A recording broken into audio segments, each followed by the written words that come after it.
Ukrainian President Volodymyr Zelenskyy is on Capitol Hill right now to meet with lawmakers. He'll also meet with President Biden, who invited him to Washington for his third visit since the war began. Weijia Jiang joins us now from the White House. Hello, Weijia. I guess we have a good sense of what we can expect from Volodymyr Zelenskyy when he meets with the president, but what will the two discuss? Good morning, Anne-Marie and Vlad, and good morning to everybody. So as you mentioned, this is an invitation from President Biden, and the two are expected to talk about everything that Zelenskyy has been able to accomplish, his war plans, and of course his goals for ending the war, for winning the war. But as you also mentioned, the tough sell is going to be to lawmakers, because Republicans especially want to know, if we do approve another $60 billion in Ukraine funding, is that just going to sustain the war that they have publicly expressed concerns about, that this is just going to continue on forever and that the U.S. will continue to pay for it forever.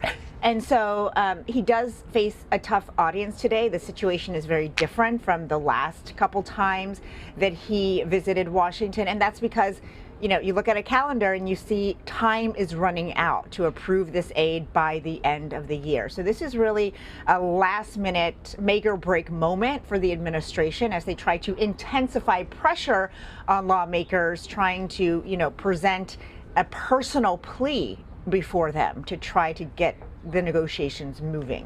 And so then what's it important for Zelenskyy to include in that personal plea to make a difference? They know that the situation is dire for Ukraine. They know that the war is essentially at a stalemate. It's not enough to move the needle. What will he have to say when he sits down face to face to some of these lawmakers to get them to, separate funding for Ukraine from funding for the border and give him the money he needs? So the fact of the matter is, Anne-Marie, that some Republican lawmakers have already publicly said that they don't think anything he says is going to make a difference, because none of these messages that we will hear will be new. What he could provide, again, is some kind of roadmap for his plan to end the war, and some kind of detail about how this additional aid would help achieve that goal in more specific terms. But the problem here, Anne-Marie, is that it's not just about funding for Ukraine, because Republicans have now linked this funding to border security. And we're not just talking about money, we're talking about policy changes that Republicans are demanding. And you might remember we've been talking for a while now about the White House's ultimate goal, which is a massive national security package that does include funding for Ukraine, for Israel, for Indo-Pacific nations, and for the border. And Republicans are using that as the crux of their argument to say, hey, it was actually President Biden who attached all of this together. And so that opened the door for us to say what we want. And what they want is not only dollars at the southern border, it's sweeping policy changes. And the administration says it's not the right time to be having that discussion. And so that's why this is so complicated, because we're not just talking about funding for Ukraine. We're talking about Republican priorities too, that so far they have been refusing to decouple. Indeed. And, it's a topic that neither party has really been able to find their way out of: immigration and the border. It's a perpetual conundrum. Weijia, thank you very much. You're welcome. So time is running out for Congress to pass an aid package that would help Ukraine in its fight against Russia. This morning, as we just mentioned, Ukrainian President Volodymyr Zelenskyy is making a direct appeal to senators on Capitol Hill, urging them to break the deadlock on the funding for his country. For more on this, we are joined now by CBS News congressional correspondent Nikole Killion to dig a little deeper. How do we expect Zelensky's visit to be received, Nikole?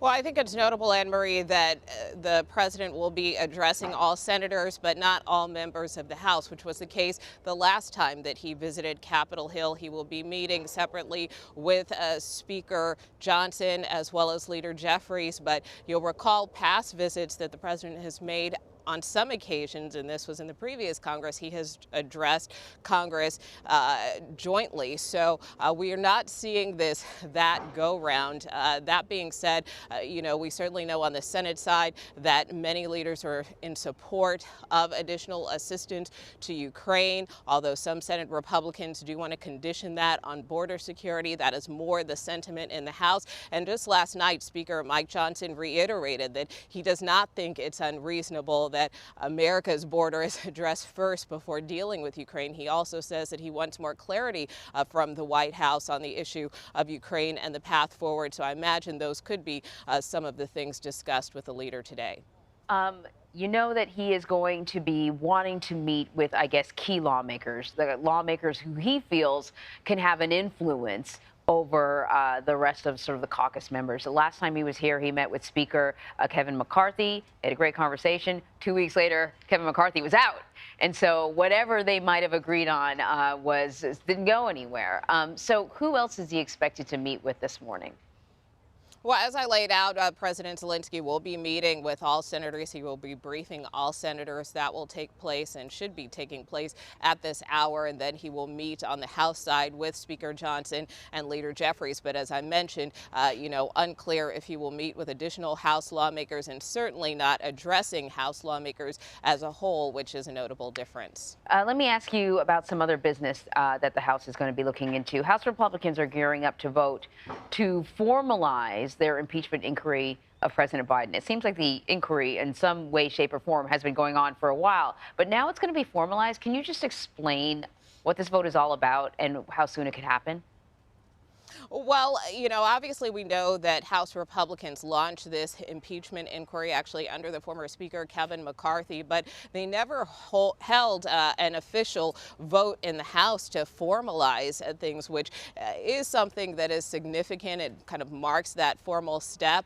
And so that is what this vote is all about. Now, granted, many Democrats are unlikely to support this. It'll likely be a vote strictly along party lines, and many Democrats feel that, there simply is just not enough evidence to move forward here. But Republicans feel like they are onto something. And as the Speaker noted just last night, he feels that this is a natural next step. So we do expect that vote to go forward later this week. All right, Nikole, thank you very much. You bet.